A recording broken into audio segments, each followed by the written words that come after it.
The man who lives here was with the CIA for 15 years, before leaving to try to reform it. He felt the CIA was misusing its power and going too far in manipulating the affairs of other countries.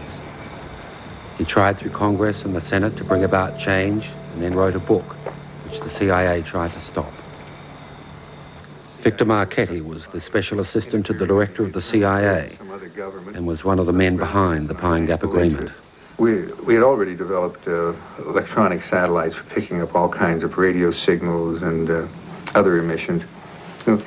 We just put a stationary satellite up there, the one that orbits with the Earth, some 20-some thousand miles above the Earth, and make it like a vacuum cleaner.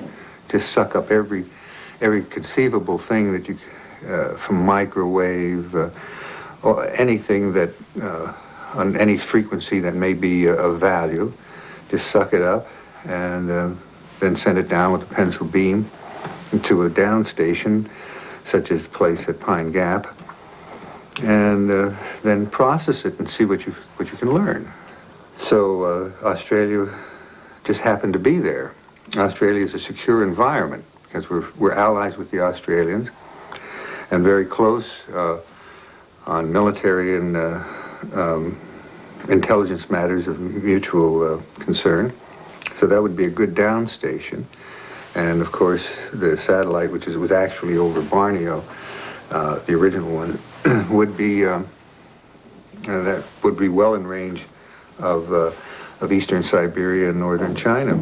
From the very beginning, once they get the... He was a close friend and CIA colleague of Marcetti's who entered Australia in 1966 to clear the way for the establishment of Pine Gap. This looks good, and there's a place there, up there at Alice Springs. That would be a good location. The operative's papers did not reveal he was from the CIA. Everything makes sense. Our contractor, who's going to make the satellite for us, and that everything fits with him, and well, now it's about time we start talking to the Aussies.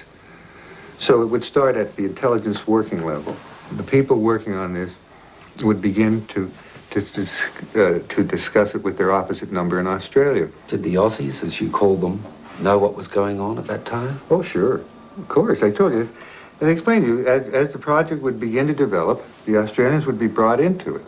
The Were they intelligence told people, exactly what they'd be told what we're going to do, and why it would be of interest to them and of value to them. Now, nobody tells anybody everything. I mean, it's the nature of the business is that you never completely trust anyone, and they never completely trust you. I mean, that's just the nature of the business. And there are cases where there will be mutual operations going on, and not only will the CIA be withholding information from their allies, they'll be trying to recruit some of the people in their, among their allies to work for them. What was the aim of Pine Gap? The primary aim was to collect electronic information on Soviet missile activities in eastern Siberia and Chinese missile activities, everything from testing to operational systems, and on the Chinese and northern China, and any other related military information that could be picked up, or any other general intelligence information. You know, since one of the capabilities was to intercept microwave transmissions. So there were a lot of things that could be acquired that would fit into various intelligence requirements that were established for the CIA. See, I was told that it was a space research facility, joint facilities. Well, that was the cover. That's what all Australians were told. Yeah, well, that was the cover for it at the time. At the time, it was considered a very sensitive operation. Not so much to keep the Soviets or the Chinese from knowing what we were doing, because obviously the Soviets are very good at this. They can see that thing up there. They know what it is, and so they can put two and two together and say, well, the Americans have figured out a new way of spying on us. And we got to, if we don't already have it, we better get one too, so we can use it on them. And so the Soviets know what's going on. They don't say anything. I mean, that's the way the game is. The main reason for the secrecy was to keep the Australian and the American public ignorant, particularly the Australian public, because Australians are perceived by the Americans to be a little odd about some of these things. They sometimes don't appreciate the great threat that the Soviet Union and China and communism pose to the United States and the rest of the free world, including Australia. So we have to, like a big brother to a little brother, we have to protect them from themselves.